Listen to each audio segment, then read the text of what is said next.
Hello. तो welcome back to our YouTube channel. तो जैसा कि मैंने आपको पिछले वीडियो में बताया था कि मैं अभी ओशनोग्राफी का चैप्टर्स पढ़ा रही हूँ। तो मैंने पिछले क्लास में आपको ओशनोलॉजी के बारे में पूरा टॉपिक पढ़ाया था। आज हम स्टार्ट कर रहे हैं ओशनिक रिलीफ, महासागरीय ऊंचावत जिसे कहते हैं। तो जिस प्रकार हमारे क्रस्ट पे पर्वत पहाड़ मिलते हैं, उसी तरह हमें ओशनिक महासागर में भी हमें ऊंचावच देखने को मिलती है। पहाड़ पर्वत वहाँ पे भी होते हैं। तो जैसे कि हमारे पृथ्वी पर आप देखे होंगे कि यूरेशियाई प्लेट और इंडियन प्लेट था, फिर एक टेथिस सागर था। तो धीरे धीरे इंडियन प्लेट यूरेशियाई प्लेट की ओर धीरे धीरे खिसक रही थी, और यहाँ जो सेडिमेंट था टेथिस सागर में, वो सेडिमेंट उठ के फिर यहाँ पर्वत का निर्माण किया। तो उसी तरह अब हम देखेंगे कि ओशन में भी कैसे इंडोजेनिक और एक्सोजेनिक फोर्स से कैसे हमारे पर्वत पठार का निर्माण होता है, तो हम पढ़ेंगे। तो यहाँ मैंने वही डिटेल में जो मैंने आपको बताया वही लिखा है। जिस प्रकार हम स्थल पर अनेक पर्वत पहाड़ियाँ पठार मैदान देखते हैं, उसी तरह हमें ठीक महासागरीय बॉटम में भी हम लोग को प्रत्येक स्थान पर समान रूप से गहरे वो नहीं होते हैं। वो ओशन में भी ऊंचे चबूतर, कगार, तीव्र ढाल व गहरे गर्त या खाइयाँ देखने को मिलती हैं। साधारणतः महाद्वीपों के निकट समुद्र कम गहरा होता है। जैसे कॉन्टिनेंट के पास में क्या होगा, हमारा जो है ओशियन वो कम गहरा होगा और मध्य की ओर अधिक गहरा होगा। तो उसी तरह स्थल की औसत ऊंचाई और महासागर की औसत गहराई निर्धारित करने के लिए कई प्रयास किए गए हैं। तो सर जॉन मर्रे, जो एक महोदय थे, सर जॉन मर्रे, उन्होंने समुद्री तल मतलब ओशनिक बॉटम से एक निश्चित ऊंचाई तथा गहराई तथा पृथ्वी के धरातल की सीमा का निर्धारण किया। तो एक निश्चित गहराई और ऊंचाई वाले स्थानों को जो मिलाती है, उस रेखा को या उस काल्पनिक रेखा को क्या कहते हैं? उच्चतादर्शी वक्र रेखा, हिप्सोमेट्रिक कर्व लाइन कहते हैं। तो आप इसे यहाँ देख सकते हैं, हिप्सोमेट्रिक कर्व लाइन, जो सबसे ऊंचा पर्वत, जो सबसे ऊंचा भाग है हमारा और सबसे नीचा गहराई है, उसको जो एक रेखा हम लोग मिलाते हैं उसको हिप्सोमेट्रिक कर्व कहते हैं। तो मैं आपको एक फिगर के माध्यम से भी आपको दिखाना चाहूँगी। जैसे ये अगर आप एक्स और वाई मान लें, तो ये आपका पर्वत हो गया, फिर ये पठार हो गया, ये समुद्र, ये मैदान हो गया, फिर यहाँ से समुद्र स्टार्ट हो जाता है। तो ऐसे करके आप सबसे ऊंचाई और सबसे गहराई वाले स्थान को मिलाने वाली रेखा को, इसको हिप्सोमेट्रिक कर्व कहते हैं। हिप्सोमेट्रिक कर्व हिंदी में कहते हैं उच्चतादर्शी वक्र रेखा। तो ठीक है, इसे पढ़ाते हैं यहाँ पे। अब हम देखेंगे, जैसे हमको पता है कॉन्टिनेंट के ऊपर में जो है उच्च पर्वत स्थल भाग की ऊंचाई कहते हैं। जहाँ पे हमारा लैंड भाग और जहाँ पे हम देख सकते हैं यहाँ पे ओशनिक स्टार्ट होता है, ओशन, तो उसको हम कहते हैं महाद्वीपीय मग्न ढाल। जहाँ जलमग्न हो गया है हमारा, तो उसको महाद्वीपीय मग्न ढाल कहेंगे। और फिर उसी तरह यहाँ हमारा अगाध सागरीय मैदान, जैसे प्लेन ऊपर हमें कॉन्टिनेंट के ऊपर में मैदान मिलता है, उसी तरह नीचे समुद्र के नीचे भी अगाध सागरीय मैदान देखने को मिलता है।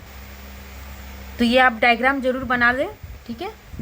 अब मैं पढ़ाती हूँ अंतर्जातीय व बहिर्जातीय, इंडोजेनिक व एक्सोजेनिक भू संचलन के संबंधित प्रभावों से, मिक्स्ड इफेक्ट से स्थलखंडों की भांति महासागर में भी विभिन्न ऊंचावच वाले स्थल रूपों की उत्पत्ति हुई है। मैं आपको PT point of view, prelims point of view और मेंस पॉइंट ऑफ व्यू दोनों से पढ़ा रही हूँ, जिससे कि आपके प्रीलिम्स के क्वेश्चंस भी आसानी से सॉल्व हो जाए और मेंस का आंसर राइटिंग भी आप बढ़िया से कर पाएँ। तो इसीलिए मैं थोड़ा डिटेल में पढ़ा रही हूँ। तो आप ज़रूर नोट्स बनाएं, तभी आपको फ़ायदा होगा। ऐसे पढ़ने में आपका कोई भी फ़ायदा नहीं होगा। और अगर आपको मेरा वीडियो पसंद आता है तो आप ज़रूर कमेंट करें, जिससे कि मैं ये सीरीज स्टार्ट ही रखूँ। तो हम स्टार्ट करते हैं। महासागरों के नितल शिखर आदि पाए जाते हैं। इसके जो नीचे महासागर के बॉटम पर असंख्य श्रेणियाँ, कटक जिसे रिजेस कहते हैं इंग्लिश में, बेसिन तथा पर्वत शिखर आदि पाए जाते हैं। इन स्थलाकृतियों की उत्पत्ति का संबंध महासागरीय नितल में होने वाले भू संचलन और तटीय क्षेत्रों के समीप होने वाले अवसादों, सेडिमेंट के निक्षेपण की पारंपरिक प्रक्रियाओं से है। महासागरों की गहराई, स्थिति व भू आकृति, लैंडफॉर्म के अनुसार महासागरीय नितल को, मतलब ओशनिक बॉटम को 4 भागों में बांटा गया है। अब देखेंगे, हाँ, तो जैसा कि आप देख सकते हैं 4 ये है ओशनिक बॉटम। फर्स्ट है महाद्वीपीय मग्न तट, कॉन्टिनेंटल शेल्फ, दूसरा है महाद्वीपीय मग्न ढाल, कॉन्टिनेंटल स्लोप, अगाध सागरीय मैदान, एबेसल प्लेन और समुद्री गर्त, ओशनिक ट्रेंच। तो सबसे पहले हम स्टार्ट करेंगे कॉन्टिनेंटल शेल्फ के बारे में। तो ये महाद्वीपीय भाग का वह किनारा है जो कि महासागरों में जलमग्न रहता है। जैसे मैंने आपको पिछले फिगर में बताया था, जो सबमर्ज होता है वाटर में, जैसे यहाँ आप देख सकते हैं पिछले ये में, ये जहाँ जलमग्न हो रहा है इसको महाद्वीपीय मग्न तट मतलब कॉन्टिनेंटल शेल्फ कहेंगे। और फिर ये आप ढाल देख सकते हैं, तो इसे महाद्वीपीय मग्न ढाल मतलब कॉन्टिनेंटल स्लोप कहेंगे। और ये है कॉन्टिनेंटल शेल्फ, ठीक है। तो महासागरीय मग्न तट की कितनी गहराई होती है, तो 100 फैथम तक की गहराई वाले जलीय तटीय भाग को, तथा ये 1 से 3 डिग्री के बीच इसका क्या होता है, स्लोप होता है। तो इन मग्न तटों की उत्पत्ति नदियों या समुद्री लहरों के द्वारा किए गए अपर्दन एवं निक्षेपण, अपर्दन और निक्षेपण डिपोजिशन से, इरोजन और डिपोजिशन के द्वारा या महाद्वीपीय किनारों के सबसिडेंट मतलब अवतरण या समुद्र जलस्तर में हुई वृद्धि के कारण हुआ है। तो आप जरूर कॉन्टिनेंटल शेल्फ के बारे में लिखें और वो डायग्राम जो पिछले में मैंने दिखाया वो डायग्राम जरूर बनाएं। तो अब है हमारा, आप देखिए ये पर्वत, पठार, मैदान और ये जो यहाँ पे सब हुआ है अपर्दन और निक्षेपण से, और यहाँ जहाँ जलमग्न हुआ है उसको मग्न महाद्वीपीय मग्न तट कहते हैं। तो ये डायग्राम भी आप बना सकते हैं। और इसकी गहराई है 100 फैथम तक और इसका स्लोप है 1 डिग्री से 3 डिग्री तक। तो मैंने पूरे डिटेल में लिख दिया है महाद्वीपीय मग्न तट को। आप देख सकते हैं कि पर्वत श्रेणियाँ संलग्न हैं। ये फिर आप देख सकते हैं जैसे उत्तरी व दक्षिणी अमेरिका के पश्चिमी तटीय मैदान, जबकि इसके विपरीत जहाँ तटवर्ती भागों के निकट स्थलीय मैदान होते हैं उन क्षेत्रों के मग्न तट चौड़े पाए जाते हैं। तो कहाँ चौड़े पाए जाते हैं, तो इसको आप देख लीजिए अच्छे से।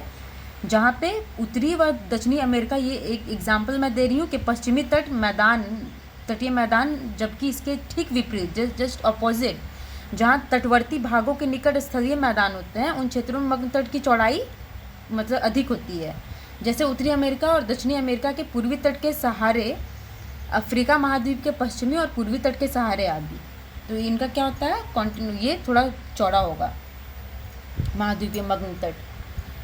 महाद्वीपीय मग्न तट प्रकाशीय क्षेत्र के अंतर्गत आते हैं, मतलब फोटिक जोन इसको बोलते हैं हम इंग्लिश में, फोटिक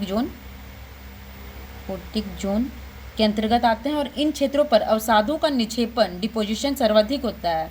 इस कारण ये सबसे उपजाऊ होता है, सर्वाधिक उत्पादक करता है ये जोन हमारा, क्योंकि इसमें सूर्य की रोशनी भी अच्छे से पड़ रही है। तो पारिस्थितिक तंत्र का भी इसमें विकास होता है। महासागरों में पाई जाने वाली सर्वाधिक जैव विविधता, बायोडाइवर्सिटी यहीं पे पाई जाती है इस फोटिक जोन में। तो महाद्वीपीय मग्न तट पर ही पाई जाती है। ये क्षेत्र विश्व में मछली उत्पादन, हम देख सकते हैं मछली का प्रोडक्शन भी यहाँ सबसे ज़्यादा होता है। अगर आपसे पूछा जाए कि कॉन्टिनेंट का कौन सा भाग में सबसे ज़्यादा प्रोडक्शन या गैस या तेल मात्रा इत्यादि पाया जाता है, तो ये फोटिक जोन में ही पाया जाता है, जो कि महाद्वीपीय मग्न तट के अंदर आता है। तो आप इस तरह का डायग्राम जरूर कॉपी में बना दें। पहले आप महाद्वीप बनाएं, पर्वत, फिर ये पठार इस तरह, और यहाँ फिर ये समुद्र से हमारा ओशन से ये जो मग्न हो रहा है, तो इसको महाद्वीपीय मग्न तट। और इसमें मैंने एक्सप्लेन भी कर दिया कि इसका ढाल कितना होगा, स्लोप 1 डिग्री से 3 डिग्री, गहराई 100 फैथम, चौड़ाई 48 किलोमीटर लगभग, और इसका क्षेत्रफल टोटल होगा 8.6% टोटल महासागर का 8.6% पे है महाद्वीपीय मग्न तट। अब महाद्वीपीय मग्न ढाल आप देख सकते हैं, इसकी गहराई 200 से 2000 मीटर तक है। इसका स्लोप आप देख सकते हैं 5 डिग्री तक ये गहरा मतलब इसका स्लोप है। और ये महासागरों का खुले क्षेत्रफल का 8.6% इसका भी एरिया है।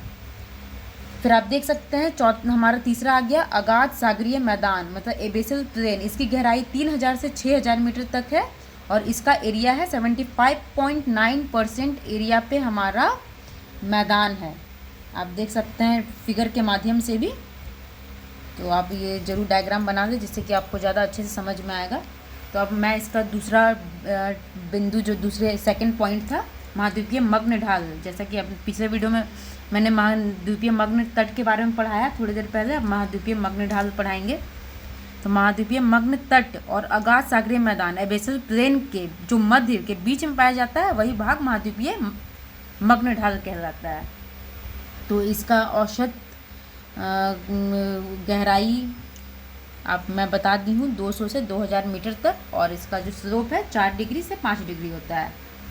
तो इसको एक्सप्लेन मैंने यहाँ कर दिया है। अब एबेसल प्लेन तीसरा पॉइंट है ये अगाध सागरीय मैदान। तो ये महासागरीय बॉटम, ओशनिक बॉटम का सर्वाधिक विस्तृत भाग है। जैसा कि मैंने बताया ये एरिया कितना टोटल महासागर का एरिया कवर करता है, 75.9% एरिया कवर करता है। तो वही यहाँ एक्सप्लेन कर देना है, जो कि औसतन 3000 से 6000 मीटर तक गहराई, और इसका जो ये अत्यंत मंद ढाल होता है, और इसका टोटल एरिया है 75.9%, लगभग 76% भी आप अप्रॉक्स याद कर सकते हैं, ये एरिया में बटा हुआ है। और इस एग्जाम्पल में देखिए मैंने लिख दिया है प्रशांत महासागर के कुल क्षेत्रफल का 80.3%, क्योंकि हर एक जगह आपको अब आप कोई भी बच्चों के दिमाग में ये आ सकता है कि अगाध सागरीय मैदान क्या क्या औसत क्षेत्रफल या इतना ही परसेंट वो एरिया कवर करता है। तो नहीं, मैंने यहाँ एग्जाम्पल में पैसिफिक ओशन का आप देख सकते हैं, ये एरिया 80.3% कवर करता है, इंडियन ओशन 80.1% तथा अटलांटिक महासागर का कुल क्षेत्रफल का 55% ही अगाध सागरीय मैदान है। तो डिफरेंस आते हैं, ऐसा नहीं है कि यह फिक्स है 70.9% भाग पे ही अगाध सागरीय मैदान पाया जाता है, सबका अलग अलग है। पैसिफिक ओशन 80.3, हिंद महासागर 80.1 और इंडियन और ये अटलांटिक महासागर 55% भाग पर ही अगाध सागरीय मैदान है। अटलांटिक महासागर में महाद्वीपीय मग्न तट तथा मध्य महासागरीय कटक के अधिक विस्तार के कारण ही सागरीय मैदानों का विस्तार तुलनात्मक रूप से कम हुआ है। मिड ओशनिक रिज थोड़ा उसके कंपैरिजन में कम हुआ है। यह सागरीय मैदान प्राय तट से काफ़ी दूर होते हैं, अतः यहाँ तक नदियों द्वारा लाया गया अवसाद सेडिमेंट का निक्षेप नहीं पहुँच पाता है। इन सागरीय मैदानों पर सूक्ष्म कीचड़ अथवा उज वनस्पति या जानवरों की हड्डियों से बनी सूक्ष्म पतली परत मैदानों पर पाई जाती है। अधिक गहराई में पाए जाने वाले सागरीय भागों के मैदानों में चिकनी मिट्टी आदि पाई जाती है, और ज्वालामुखी का प्राप्त राख से भी इसका बताई गई है, वायु द्वारा समुद्र में फिर ये पहुंचाई जाती है। तो यहाँ पे हम क्या देख सकते हैं, इन अगाध सागरीय मैदान में अब महासागरीय कटक मतलब मिड ओशनिक रिजेस आप देख सकते हैं। यहाँ पे मैंने रिज जैसे ऐसे ऐसे मतलब छोटे छोटे पर्वत, आपको पर्वत नहीं, इसको मिड ओशनिक रिज या महासागरीय कटक ही बोलते हैं। कम ऊंचाई वाले आपको मिड ओशनिक रिज दिखाई देंगे। सी माउंट, ग्योट, खाई इत्यादि स्थलाकृतियाँ पाई जाती है, जिसे मैं आपको नेक्स्ट वीडियो में बताऊंगी कि सी माउंट किसे कहा जाता है, ग्योट किसे कहा जाता है। जैसे कि अगले वीडियो में मैं आपको पढ़ाऊंगी सी माउंट और ग्योट के बारे में। तो आप देख सकते हैं ये थोड़ा ये नैरो है और ये संकीर्ण है। सी माउंट सब जलमग्न पर्वत है जो कि है एबेसल प्लेन में आगे। तो आज के लिए बस इतना ही, और आगे का इसी तरह कंटिन्यू मैं इस सीरीज़ को रखने वाली हूँ और पूरा कोर्स कंप्लीट कराने वाली हूँ। तो अगर आपको मेरा वीडियो पसंद आया तो ज़रूर इस चैनल को लाइक, शेयर एंड सब्सक्राइब करें। थैंक यू फॉर वॉचिंग, और कमेंट में बताएं कि आप इस तरह का सीरीज और आगे चाहते हैं या नहीं।